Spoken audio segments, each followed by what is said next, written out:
संपर्क करके जानकारी साझा करने लगे। किसी को लगा कि यह सेना का कोई नया और खतरनाक हथियार है, तो किसी का मानना था कि एलियंस ने पृथ्वी पर हमला कर दिया है। फिलहाल घर के अंदर रहना सुरक्षित लग रहा था, लेकिन जेसन पहले से ही किसी बड़ी आपदा की तैयारी करना जानता था। उसने घर में रखी पिस्तौल को भी तैयार करके अपने पास रख लिया। रात काफी गहरी हो चुकी थी, लेकिन मदद लेने के लिए पुलिस स्टेशन गई सुसान अभी तक वापस नहीं लौटी थी। जेसन को चिंता होने लगी, इसलिए उसने इलेक्ट्रिक ड्रिल ली और दरवाजे में छेद करने की कोशिश शुरू कर दी। लेकिन ड्रिल की एक के बाद एक कई बिट टूट गई और दरवाजे का लॉक जरा भी नहीं हिला। इससे भी ज्यादा डरावनी बात यह थी कि जिस जगह पर ड्रिल से छेद किया गया था, बारिश का पानी मानो उसे अविश्वसनीय गति से दोबारा भरकर ठीक कर रहा था। जेसन ने गुस्से और मजबूरी में घर की दीवारों से लेकर फर्श तक सब कुछ तोड़कर देख लिया, लेकिन कोई फायदा नहीं हुआ। ये बारिश मानो एक ऐसी अभेद्य दीवार बन चुकी थी जिसने उनके घर को बाहरी दुनिया से पूरी तरह सील कर दिया था। ऐसी चीज इंसानी तकनीक की पहुंच से बिल्कुल बाहर थी। अगली सुबह जैसे ही पति पत्नी की नींद खुली, दोनों तुरंत नीचे भागे, लेकिन दरवाजे और खिड़कियां अब भी पूरी तरह बंद थीं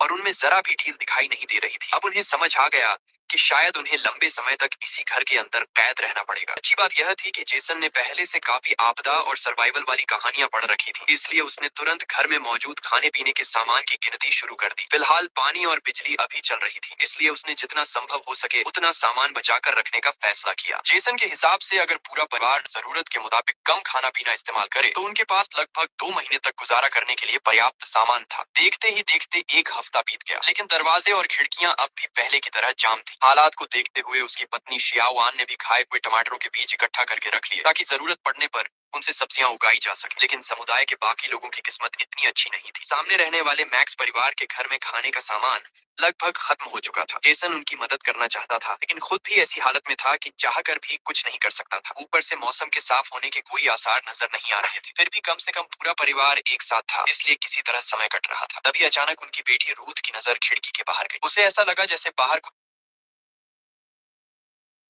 इंसानी परछाई तेजी से गुजर गई। अगले 1 महीने तक रूथ ने एक अजीब चीज नोटिस की। जब भी बारिश बहुत तेज होती, वही रहस्यमयी परछाई बाहर दिखाई देने लगती। लेकिन हैरानी की बात यह थी कि घर में शायद सिर्फ रूथ ही उस परछाई को देख पा रही थी। धीरे धीरे घर का राशन भी खत्म होने लगा। शियाओआन ने सब्जियों के बीज मिट्टी में बो दिए थे, लेकिन उन्हें तैयार होने में अभी काफी समय बाकी था। एक रात जब पति पत्नी को काफी समय बाद कुछ पल अकेले बिताने का मौका मिला, तो दोनों ने सोचा कि क्यों ना एक और बच्चा पैदा करने की कोशिश की जाए। लेकिन तभी उन्हें एहसास होने लगा कि शायद अब इस दुनिया पर इंसानों का राज नहीं रहा था। देखते देखते क्रिसमस का दिन आ गया। हालात इतने खराब थे कि वे बच्चों के लिए कोई नया तोहफा तक नहीं ला सकते थे, लेकिन उनके बड़े बेटे ग्रे ने बेहद प्यार से घर में उगे पहले टमाटर को अपनी माँ को तोहफे में दे दिया। ये सिर्फ एक टमाटर नहीं था, बल्कि इस बात का संकेत था कि परिवार धीरे धीरे खुद अपने लिए खाना उगाने की दिशा में एक कदम और आगे बढ़ चुका था। लेकिन तभी रूथ ने डरते हुए सामने वाले मैक्स परिवार के घर की तरफ देखा। उसे लगा कि वहाँ कुछ गड़बड़ हो रही है। लगातार भूखे रहने की वजह से वह बुजुर्ग दंपति अब खुद को संभालने की हालत में नहीं थे। उसी रात बाहर तेज बारिश के साथ बिजली चमक रही थी और चारों तरफ गरजने की आवाजें सुनाई दे रही थीं। तभी रूथ को लगा कि बाहर से कोई बेहद अजीब आवाज आ रही है। शियाओआन ने जब ध्यान से देखा, तो उसे समझ आया कि बाहर खड़ी वह औरत कोई और नहीं बल्कि सुसान थी, जो आपदा शुरू होने वाले दिन मदद मांगने के लिए घर से बाहर गई थी। लेकिन 1 महीने तक गायब रहने के बाद वह इस हालत में कैसे पहुंच गई थी, ये किसी की समझ से बाहर था। तभी जेसन ने घबराकर तुरंत खिड़की के पर्दे बंद कर दिए। या बाहर सच में कोई राक्षस छिपा हुआ था? पूरे परिवार में शायद सिर्फ रूथ ने उस राक्षस का असली चेहरा देखा था और ऐसा लगता था कि वह